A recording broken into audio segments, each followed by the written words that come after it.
Me da mucho gusto dar la bienvenida. Se encuentra aquí con nosotros en el estudio el doctor Ángel Valderas Puga, que es el secretario general del Sindicato Único del Personal Académico de la Universidad Autónoma de Querétaro, el SUPAUAC. Ángel, ¿cómo está? Muy buenas tardes. David, buenas tardes. Te saludo al público. Me da gusto estar otra vez aquí en Cablecom. Muchas gracias. Y bueno, pues el tema es la reforma energética. ¿Por qué es importante y por qué interesa en particular al SUPAUAC? Mira, principalmente hay que tomar en cuenta que nuestro sindicato, a diferencia de otros sindicatos, es un sindicato que agrupa pues, a la élite de este país, en el término de que pues, muchos son científicos, miembros del Sistema Nacional de Investigadores, tenemos una buena capacidad de análisis, tenemos acceso a los medios de comunicación, podemos contrastar información, muchos hemos trabajado en el extranjero. Esto nos permite entender un poco la situación de la gravedad, a grado tal que el pasado 29 de agosto, a petición del SUPAUAC, Consejo Universitario, toma la decisión de enviar una carta, una solicitud al Congreso de la Unión, diputados y senadores, en el cual se está solicitando una consulta popular sobre el tema basado en el artículo 35 constitucional, fracción octava. Esto es algo inédito. Los mexicanos no estamos acostumbrados al referéndum, no estamos acostumbrados al plebiscito, no estamos acostumbrados a la consulta popular. Hay que tomar en cuenta que este artículo 35 viene de una reforma constitucional del 2012. Bueno, estamos apelando a esa porque el tema es de mucha trascendencia. Doy dos elementos que son centrales. Los expertos en geología nos señalan que el cénit de producción petrolera en el mundo se alcanzó en el 2006. Solo hay 65 países que tienen petróleo, que valga la pena considerar, y de los cuales 65 ya alcanzaron su máximo de producción, entre ellos nuestro país. ¿Qué sucede? Con palabras de los geólogos, el petróleo barato y fácil de extraer ya se acabó. Vamos hacia el petróleo caro, difícil de extraer. Mientras ahorita, por ejemplo, a Pemex le cuesta $20 producir un barril de petróleo en exploración, desarrollo y producción, la tendencia es que ya petróleo del Ártico, aguas profundas, arenas bituminosas, el precio se va a elevar en promedio a 60, 3 veces más. Y si nos vamos al gas esquisto o gas shale, como dicen en inglés, el precio se puede elevar hasta $120, pero como mínimo $100. ¿Esto qué implica? Que vamos hacia una época en donde el petróleo puede costar 5 veces más caro con todo lo que eso implica. ¿Por qué nos preocupa? Nos preocupa porque la política petrolera de México en los últimos años se ha dedicado a exportar materia prima no procesada. Cualquiera que estudie economía sabe que un producto aumenta de valor si haces el valor agregado. Es decir, si México estuviera, por ejemplo, en vez de exportando petróleo crudo, gasolina, los ingresos de México podrían ser 1.5 veces mayor. Si exportáramos productos de la petroquímica, los ingresos se multiplicarían por 2. Y más interesante, si exportáramos plástico, los ingresos se multiplicarían por 11. No solo el exportar plástico, además de que los ingresos por exportación serían 11 veces mayores, le daría mucho trabajo a la gente en este país. Hay una tendencia actual en el sector energético y es que los estados nacionales han venido recuperando la soberanía sobre sus recursos. Hay un dato que es esencial. PFC, Energy, Oil and Gas Journal, publicó en 2009 un dato que es central para entender en dónde estamos. En 1970, las grandes compañías petroleras, las famosísimas 7 hermanas, Texaco, Chevron, etc., controlaban el 85% de las reservas de gas y petróleo en el mundo, el 85%. Bueno, pues hoy controlan apenas el 5%. Es decir, pasaron de controlar el 85% al 5%. Y las empresas estatales pasaron de controlar el 1% al 77%. Esa es una tendencia actual que también le explica el CENI de producción petrolera. ¿Qué va a hacer México cuando se convierta de un país exportador en un país importador con $100 el precio de producción de un barril? Puede ser un drama. Nosotros creemos que en la consulta popular o una reforma tan trascendente como modificar el artículo 27 constitucional requiere un debate muy sereno y no precipitado, dado lo que nos estamos jugando. ¿Qué es lo que nos estamos jugando? Pemex está catalogada como la petrolera número 11 en el mundo, de acuerdo a Petroleum Intelligence Weekly. Si uno ve esa clasificación, las mejores petroleras del mundo son estatales. ¿Qué quiere decir? Que además de Petrobras o de Statoil de Noruega, que están abajo de Pemex, Statoil ocupa el lugar número 27, Petrobras el número 15, están debajo de Pemex. Hay modelos que México debería de explorar. Por ejemplo, ¿Cómo hace Saudi Aramco para ser una empresa pública y mantenerse durante 30 años como la petrolera número 1 en el mundo? ¿Qué hace NIOC de Irán? ¿Qué hace incluso Petróleos de Venezuela? ¿O qué hace China National Petroleum Company? Te mencioné de las primeras 5. Solo hay una privada que es Exxon. Ahora, esa es una situación. ¿Qué hacen las grandes petroleras estatales para mantener, por un lado, una economía petrolizada que no es tan mala como se dice? Porque el hecho de que Pemex pague mucho de impuestos no es tan malo porque no estás en una cuestión de lucro.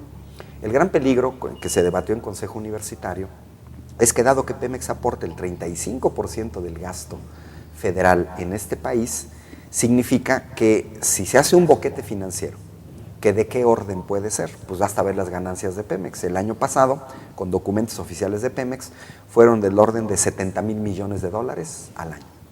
$70,000 millones son casi $1 billón antes de ganancias, Vamos a suponer una privatización ligera por medio de los contratos de utilidad compartida, que sea solo del 10%. Si nos vamos a solo al 10%, estaríamos hablando de $7,000 millones que el Estado dejaría de recibir. Claro que vas a recuperar una parte por los impuestos, pero mientras Pemex paga entre el 90 y 100% de impuestos sobre sus utilidades, ninguna empresa privada en el mundo paga ese nivel. Solo para que te des una idea, ExxonMobil, Chevron, Texaco están acostumbrados a pagar 44% de impuestos sobre sus utilidades. British Petroleum menos, 34%. Entonces, ¿qué sucede? Que aunque te regrese por impuestos parte de esos $7,000 millones, sí, pero te puede regresar nada más en un 40%. Eso quiere decir que al menos unos $3,000 millones podrían desaparecer de las arcas públicas. $3,000 millones, estamos hablando de $42,000 millones. $42,000 millones permite mantener durante 35 años a una universidad como la Autónoma de Querétaro. 35 años. Claro. Nuestro presupuesto el año pasado fue de $1,300 millones. Entonces, cuando uno hablas de $36,000 millones, estamos multiplicando por 12, por 13. Entonces, ese es el enorme peligro que no solamente la comunidad universitaria de Querétaro, porque yo estoy en contacto con profesores universitarios de otras universidades, y para nosotros nuestro gran peligro es que no vemos en esta reforma energética una propuesta de cómo se va a cubrir lo que el Estado va a dejar de recibir.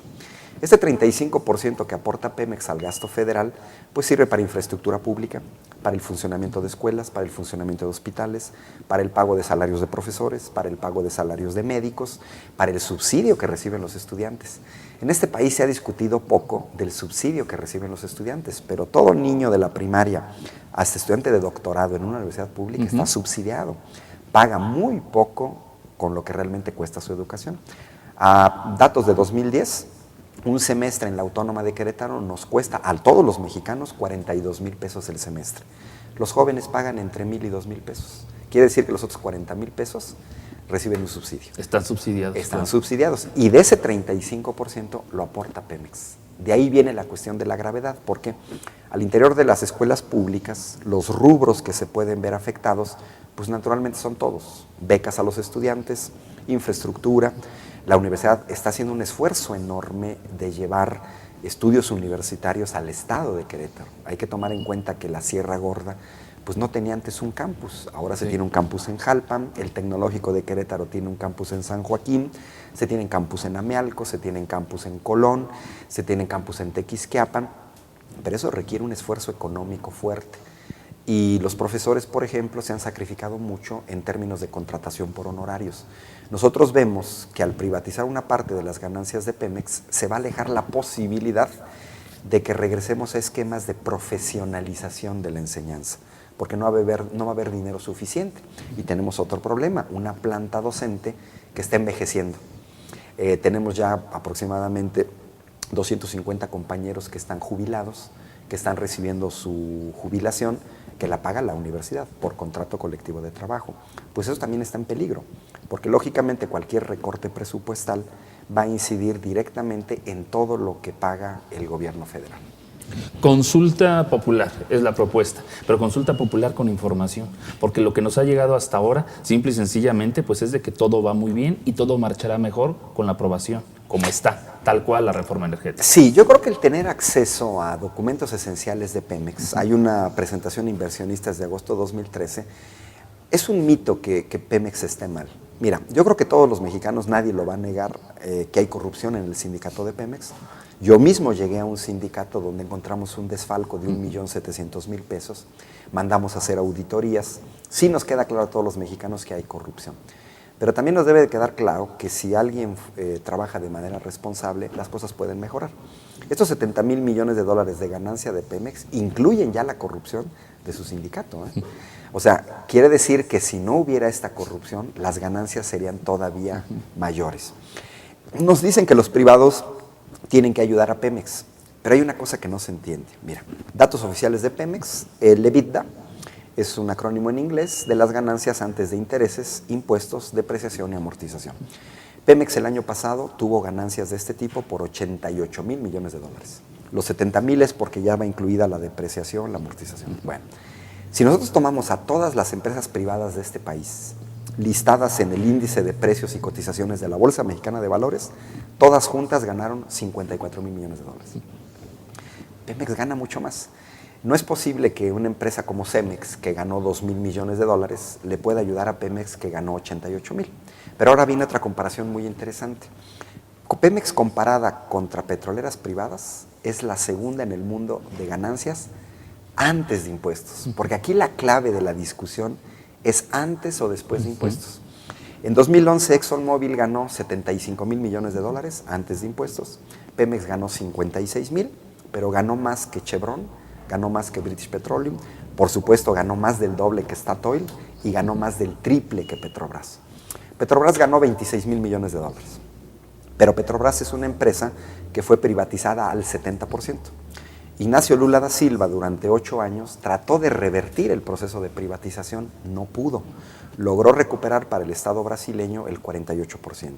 Y todos vimos en los medios de comunicación, tú mismo lo presentaste en la parte internacional, esta especie de insurgencia brasileña en las calles que a muchos nos tomó de sorpresa, ¿sí? Pero además nos sorprendió de otra cosa, el fútbol. Brasileños en las calles diciendo no queremos dinero para estadios, sino para educación y para hospitales. ¿Qué sucede? Petrobras, privatizada a la mitad, al 52%, pues sus 26,000 millones que ganó, se bajaron al pueblo brasileño la mitad, 13,000. ¿Cuánto pudieron recuperar de impuestos? La mitad. Pues aún así, el pueblo brasileño dejó de recibir 6,500 millones de dólares, que estaríamos hablando de 100,000 millones de pesos. Yo enseño matemáticas en facultades de ingeniería. Claro. Mis estudiantes no entienden qué son 100,000 millones de pesos. Siempre la referencia yo se las hago. Bueno, pues vean el presupuesto de los más de 230 tecnológicos del país, son 10,000 millones de pesos. 100,000 millones de pesos significa el presupuesto total durante 5 años de todos los tecnológicos de este país. No es poco dinero, es mucho dinero. Estuvo aquí en México Fernando Siqueiras, que es vicepresidente de la Asociación de Ingenieros de Petrobras, y él dijo una cosa que es muy cierta. Hay un problema que tiene que ver con la cuestión de la soberanía, que no es un concepto caduco, no. Es un concepto muy actual porque, como te acabo de mostrar, las empresas estatales están recuperando el control sobre sus recursos energéticos. Lo hemos visto sobre todo en Sudamérica. O han nacionalizado o han expropiado. Pero una cosa que no se menciona en México es la enorme protección de los recursos energéticos por parte de las compañías privadas internacionales. Pongo el caso, Estados Unidos. En 2005, la compañía china China National Oil Shale Company intentó comprar la tercera petrolera norteamericana, Unocal. Ofrecieron 18,500 millones de dólares al contado, pero no la vendieron. Y fue muy curioso por qué no la vendieron. Porque diputados y senadores norteamericanos dijeron que no podían poner una petrolera en manos de los chinos por cuestiones de seguridad nacional. Yo hice mi doctorado en España. En 2008, la empresa rusa Lukoil intenta comprar a la empresa española Repsol. Pues el actual primer ministro español, Mariano Rajoy, salió a decir que no se podría poner el petróleo, el gas ni la energía eléctrica en manos de los rusos, porque eso los convertiría en países de quinta división. Yo estaba en Europa cuando la empresa alemana E.ON intenta comprar Endesa, que es la Comisión Federal de Electricidad Española, y no, salieron los políticos españoles y dijeron, sector energético no se puede poner en manos de extranjeros. Y eso que Alemania y España forman parte de la Comunidad Europea. Último ejemplo, ya más reciente, 2008, Electricité de France intenta comprar Endesa, y en ese caso es bien interesante, salieron los empresarios españoles, hacen un pool económico para evitar que Francia adquiriera el sector energético en México. Yo creo que esta es la tendencia actual, pero va muy ligado, no es casual que yo haya comenzado con el peak oil o con el CENI de producción petrolera, porque yo creo que los países tanto más abiertos a la liberalización como los estados más nacionales se tienen que preparar ya la transición. El petróleo se nos va a acabar, es un recurso no renovable. Entonces yo creo que una política seria, México podría esperar 1 año, 2 años, de hacer una discusión seria de qué tendríamos que hacer con nuestro petróleo. Por ejemplo, yo estoy en contra de la privatización, pero no de las empresas privadas. A mí me queda claro que si este país necesita construir una refinería, te la va a construir una empresa privada, pero no tienes por qué compartir las ganancias. Tú haces el contrato, te construye la refinería, te entrega la refinería y se acabó. Es como cuando un arquitecto te construye tu casa. Un constructor, una carretera. Un constructor, una carretera, pues no te piden las ganancias. Tú haces un contrato y de ese contrato dices, ya lo cubrí. Yo creo que al contrario, yo creo que un crecimiento de la empresa privada mexicana se derivaría de que México le apostara a la tecnología. Nosotros tenemos recursos humanos de muy alto nivel que desgraciadamente se fugan. México tiene dinero, pero la política de exportar petróleo en vez de gasolina ha sido desastrosa. Estamos importando 10,000 millones de dólares cada año de gasolina. 10,000 millones de dólares siendo productores de petróleo. Una refinería tipo medio cuesta 8,000 millones de dólares para refinar 250,000 barriles de petróleo. Y estamos importando 400,000 barriles de petróleo. Eso significa que si construimos 2 refinerías, no solamente dejaríamos de importar, seríamos exportadores de gasolina. Bueno, ¿no tenemos 8,000 millones de dólares? Pues sí, Pemex gana 70,000 millones. Puedes destinar de esa ganancia una inversión. En 4 años se construye una refinería.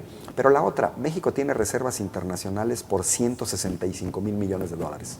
Tomar 16,000 millones de dólares, que es un 10%, te permitiría construir 2 refinerías, dejaríamos de importar gasolina, le daríamos trabajo a los mexicanos, no requieres una reforma constitucional, se empieza a invertir más en ciencia y tecnología, sobre todo para el potenciamiento de las energías alternativas. A mí me queda claro que en este momento México no tiene la tecnología para extraer petróleo de aguas profundas, me queda muy claro, pero también me queda claro que tampoco la tiene ExxonMobil, ni la tiene Chevron, ni la tiene British Petroleum, por una sencilla razón.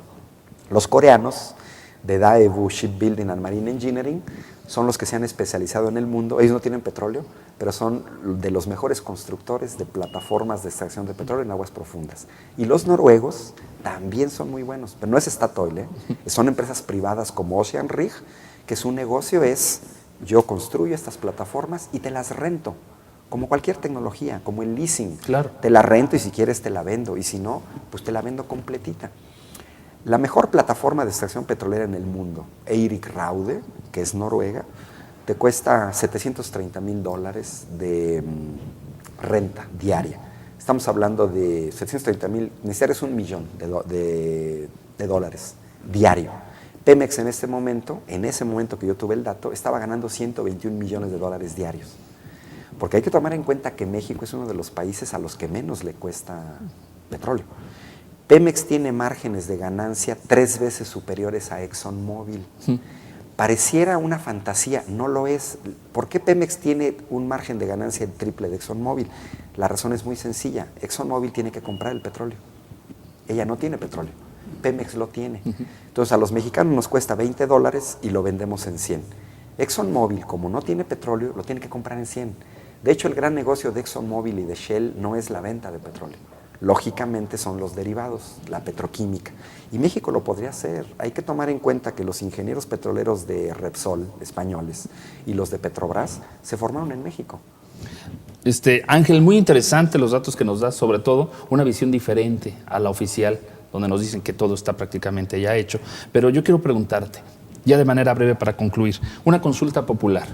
¿De qué va a servir cuando se tiene la percepción de que ya se han puesto de acuerdo los partidos importantes y esto se va a resolver antes de finales de año. ¿De qué serviría una consulta popular? Mira, hay dos detalles. Lógicamente nosotros no estamos acostumbrados como otros países a que se consulte. Entonces yo creo que uno es un mensaje de la ciudadanía a la clase política en términos de recuperar la idea de que son representantes populares y que tendrían la obligación de consultar. La otra es la discusión muy fuerte que se está dando en España, en donde se habla de fraude electoral de Mariano Rajoy. Él no hizo trampa en las elecciones, no. Le dicen que hizo fraude porque en su campaña electoral no presentó la agenda que ahorita está aplicando. ¿Qué se le podría decir a los legisladores federales en México? En su campaña electoral deberían de habernos dicho que querían modificar el artículo 27 constitucional, específicamente en qué términos, que querían aprobar una reforma laboral que legalizara el outsourcing, que querían aprobar una reforma educativa que asociaba permanencia en el empleo y la evaluación. Yo creo que si ellos en su campaña hubieran presentado este tipo de cosas, una consulta popular no serviría, porque justamente tú votaste por un partido que te dijo, yo voy a hacer esto y lo estoy haciendo. El problema es que no lo hicieron. La otra, la construcción de ciudadanía se hace también así. No podemos ser tan fatalistas, sobre todo por el daño económico que se tiene. Estados Unidos está muy acostumbrado a hacer guerras, lo vemos en el caso de Irak, en el caso de Afganistán, por cuestiones de recursos energéticos. Entonces, un país que olvida su historia está condenado a repetirla. Le estamos apostando a que la gente se informe, a que se eleve la calidad del debate, a que tengas diferentes datos, a que los contrastes, a que se pueda ver la versión oficial contra versiones no oficiales, de tal manera que se pueda llegar a una decisión colectiva. Yo sé que es muy difícil porque es inédito. Nunca en México se ha hecho una consulta popular porque no se tenía el instrumento legal. Ahora se tiene. Y como todo en la vida, cuando es la primera vez, puede ser que salga bien, puede ser que salga no. Puede ser que aprueben la reforma energética. De todas maneras, la recolección de firmas va a seguir. El mensaje que se va a enviar a la clase política es una minoría que no está consultando a la población. Y yo creo que incluso elevar el nivel del debate lo vamos a ver, porque los efectos de cualquier privatización van a ser directamente proporcionales al porcentaje de privatización. Ya viene una reforma hacendaria, ya viene una reforma fiscal que va íntimamente ligada a la reforma energética por este hueco en las finanzas públicas que se va a abrir. Y que sin duda alguna, cuando se vaya a presentar y se vaya a aprobar, no va a ser lo que todos los legisladores prometieron cuando estaban en campaña. Exacto. Ángel Balderas, como siempre, un gusto. Muchísimas gracias, David. Aquí, y sobre todo para tener una visión diferente. Una visión diferente a la que se tiene, donde se dice que se tienen de aquí a fin de año para cambiar a México, pero cambiarlo en qué sentido, ¿no? Analizarlo, verlo y bueno, pues en su momento, si es que se hace la consulta popular, bueno, pues nosotros poner nuestra opinión. Sí, los invito a los televidentes a que visiten el sitio web del Sindicato de la Universidad. Somos muy serios en la información que colocamos ahí. Ahí estamos colocando documentos alternativos, citando nuestras fuentes y haciendo el contraste y comparando datos para que el público pueda tener acceso a información más equilibrada. Claro, como lo que acabamos ahorita de hablar, números, datos, cifras. Ahí están los números, ahí está la realidad y sobre todo también algunas cosas que hay que entenderlas antes de impuestos también, ¿no? Claro. Muchas gracias. Hasta luego, David. El doctor Ángel Balderas Puga es el secretario general del SUPAUAC, de nuestra máxima casa de estudios. Corte, volvemos.